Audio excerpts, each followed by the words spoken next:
The Korean peninsula is unified by the Hela dynasty in 668 AD. During 12 centuries of independence, the Korean people develop a strong sense of identity, distinct from China and Japan. In 1910, Japan colonizes Korea, ending their independence. Korean nationalist groups arise, hoping to regain their independence.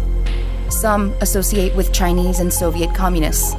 Others hope to gain favor with Western nations like the United States. Kim Il-sung aligns with the Chinese communists and leads small guerrilla forces fighting the Japanese in the wilderness of Manchuria. Syngman Rhee goes to the US. 1945, end of World War II. Japan is defeated and their 36-year occupation of Korea ends. A rushed agreement is reached to fill the power vacuum. Soviet forces control the northern half of the peninsula, installing communist Kim Il-sung as the leader. And US forces control the southern half, installing anti-communist Syngman Rhee in the south, creating a de facto divide at the 38th parallel. Mistrust on both sides in the emergent Cold War prevents cooperation on countrywide elections that would keep Korea unified. August 15, 1948. Syngman Rhee declares the formation of the Republic of Korea in Seoul, claiming jurisdiction over all of Korea. 25 days later, Kim Il-sung declares the formation of the Democratic People's Republic of Korea in Pyongyang, also claiming jurisdiction over all of Korea. June 25, 1950. Confident of a quick victory and driven by the desire to control all of Korea, Kim Il-sung, backed by Communist China and the Soviet Union, launches an attack on the South, and the Korean War begins.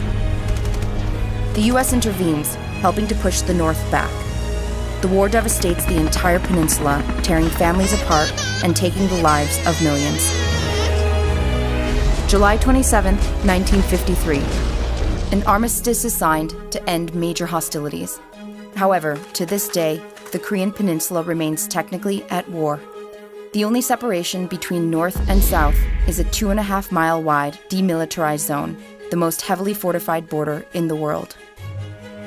Over the next few decades, both Koreas rebuild. North Korea's development is initially faster than the South.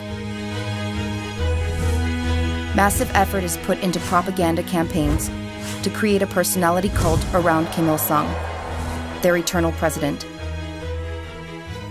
Juche, the heart of North Korean ideology, ingrains the attitude of self-reliance in order to resist foreign invasion and guard against outside intervention.